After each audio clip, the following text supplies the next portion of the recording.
టమాటా కూర. ఈ టమాటా కూర అన్నంలోకి బాగుంటుందండి, చపాతీలోకి చాలా చాలా బాగుంటుంది. ఇప్పుడు ఈ టమాటా కూరని ఎలా చేయాలో నేను ఇప్పుడు మీకు చూపిస్తాను.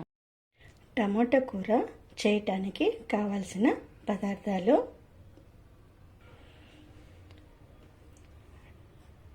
టమాటా ముక్కలు, ఉల్లిపాయ, పచ్చిమిరపకాయలు,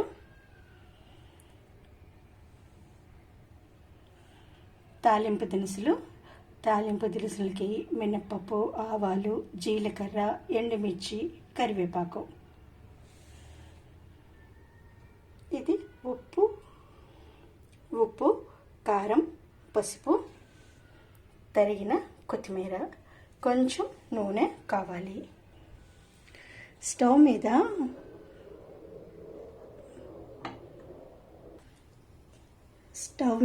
ప్యాన్ పెట్టుకుని ఒక 2 స్పూన్లు ఆయిల్ వేసుకోండి. దానిలోకి మనం పెట్టుకున్న తాలింపు దినుసులు, మినపప్పు, జీలకర్ర, ఆవాలు, ఎండుమిర్చి, కరివేపాకు అన్నీ వేసేయండి. 1 నిమిషం పాటు ఈ తాలింపుని వేగనివ్వండి. 1 నిమిషం పాటు ఈ తాలింపుని వేగనివ్వండి.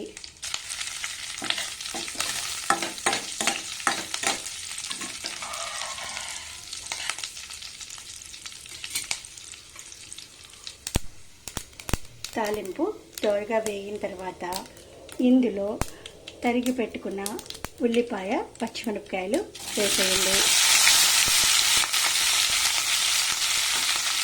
ఈ ఉల్లిపాయ, పచ్చిమిరపకాయలు 1-2 నిమిషాల పాటు తాలింపులో వేగనివ్వండి.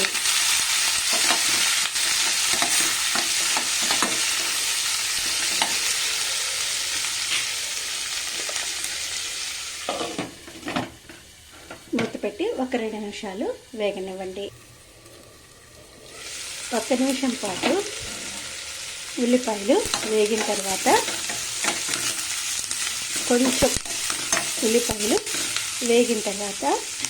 ఇందులో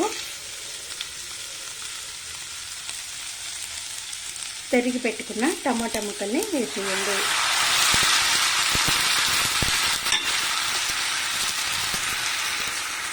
టమాటా ముక్కలు, ఉల్లిపాయలు అంతా చక్కగా ఒకసారి కలపండి.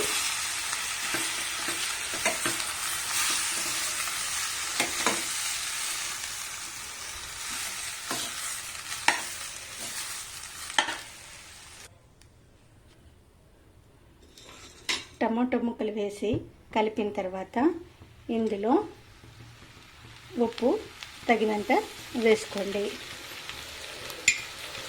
తర్వాత కారము, పసుపు. ఈ పసుపు తాలింపులో కూడా వేసుకోవచ్చండి. అన్నీ వేసిన తర్వాత చక్కగా ఒకసారి కలపండి. ఉప్పు, కారం, పసుపు అన్నీ వేసిన తర్వాత మొత్తం ఒకసారి కలపెట్టండి. ఇందులో 1 స్పూను వాటర్ వేయండి. వేయనట్టుగా ఇప్పుడు లో ఫ్లేమ్లో పెట్టి ఒక 8 మినిట్స్ ఇలాగే ఉడికినివ్వండి. కూరలు ఎప్పుడైనా సరే వీలైనంత తక్కువ మంటతో వండితే చాలా చాలా టేస్టీగా ఉంటాయండి. ఇప్పుడు చాలా లో ఫ్లేమ్లో ఇది పెట్టి ఒక 8 మినిట్స్ తర్వాత ఇది ఎలా ఉందో వచ్చి చూద్దాం. సన్నపు సెవెన కూర ఉడికిందండి. చూసారు కదా, మనం కొంచెం వాటర్ పోస్తేనే ఎన్ని నీళ్ళు వచ్చేసాయో. ఈ టమోటాల్లో ఉన్న నీటితోనే కూర మొత్తం ఉడికిపోయింది. ఇప్పుడు ఈ స్టేజ్లో కొంచెం ఇలా జ్యూస్ తీసుకుని టేస్ట్ చూడండి. ఉప్పు, కారం మీ టేస్ట్కి తగ్గట్టు ఉందో లేదో చెక్ చేసుకోండి. తర్వాత స్టవ్ ఆఫ్ చేసేసుకుని మనం ముందుగా తరిగి పెట్టుకున్న ఈ కొత్తిమీరని ఈ వేడి వేడి కూర మీద అలా చల్లేసేయండి.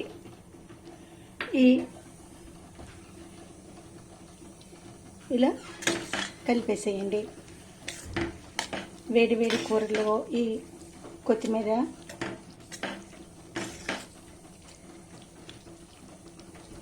కలిపి మూత పెట్టేయండి. అంతే, టేస్టీ టమాటా కూర రెడీ అయిపోయింది. ఒక టమాటా కూరలో కొత్తిమీర వేసి కలిపి మూత పెట్టండి. ఒక 5 మినిట్స్ తర్వాత సర్వ్ చేయండి. టేస్టీ టమాటా కూర రెడీ అయిపోయింది.